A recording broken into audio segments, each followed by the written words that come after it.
Episode 31। Shiv का गुस्सा। अब तक हमने पढ़ा कि इवा को पैनिक अटैक आ रहा था। शिव उसे शांत करने की कोशिश कर रहा था। शिव अभी इवा के बारे में ही सोच रहा था कि इवा के साथ आखिर क्या हुआ था। तभी उसका ध्यान इवा पर गया। उसने देखा कि इवा अभी भी पैनिक कर रही है और अब उसे सांस लेने में भी प्रॉब्लम होने लगी थी। उसे इवा को इस हालत में देखकर बिल्कुल भी अच्छा नहीं लगा। इवा को इस तरह देखकर उसके दिल में दर्द होने लगा।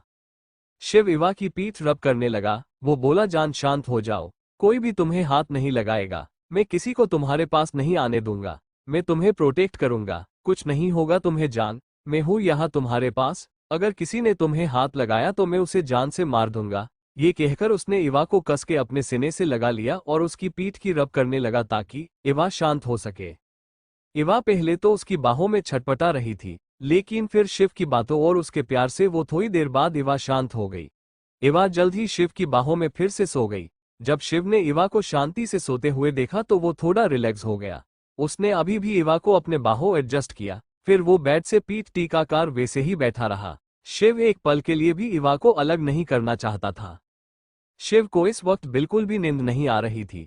वो इवा की बालों में हाथ फिराते हुए बोला, जान मुझे नहीं पता कि तुम्हारे साथ पहले क्या हुआ था, लेकिन मैं तुमसे वादा करता हूँ, जिस किसी ने भी तुम्हें चोट पहुंचाने की कोशिश की है, मैं उसे जीते जी नरक दिखाऊंगा।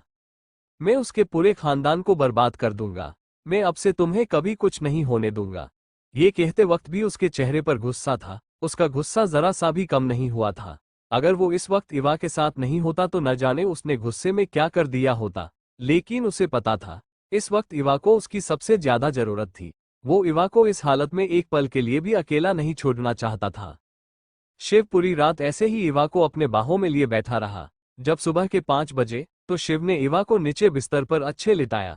जब शिव वहां से उठने को हुआ तो उसने देखा इवा ने अभी भी उसकी शर्ट पकड़ रखी है और छोड़ने को तैयार नहीं है।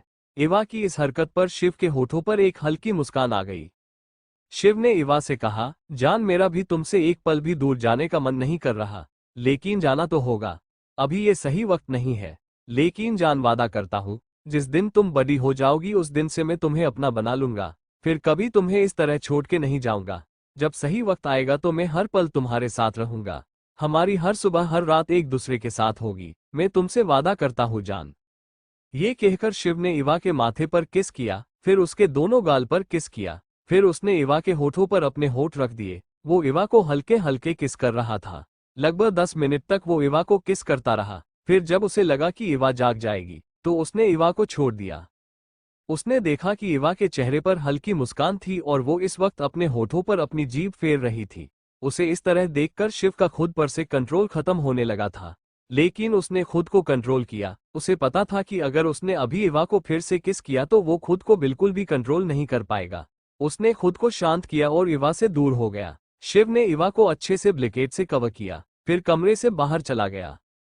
कमरे के बाहर आते ही शिव के हाव भाव तुरंत बदल गए। शिव का गुस्सा जरा भी कम नहीं हुआ था। उसने रात भर अपने गुस्से को किस तरह कंट्रोल किया ये सिर्फ वही जानता था। जब वो बाहर आया तो उसने तुरंत किसी को कॉल किया और उसे इवा के पास्ट के बारे में पता करने को कहा। शिव सीधे जिम में चला गया। वो पंचिंग बग पर जोर जोर से मुक्का मारकर अपना गुस्सा निकाल रहा था। इस वक्त उसका पूरा शरीर पसीने से लथपथ हो गया था, लेकिन उसका गुस्सा कम नहीं हो पा रहा था। जब भी उसे याद आता कि इवा कितना पैनिक कर रही थी, इवा के दर्द को याद कर उसे उस इंसान को मारने की इच्छा हो रही थी जिसकी वजह से इवा की ये हालत हुई थी। दूसरी ओर सुबह के 6 बजे इवा नींद से जागी। वो फ्रेश होकर नीचे गार्डन एरिया में चली आई। गार्डन में पहले से ही वीर मौजूद था।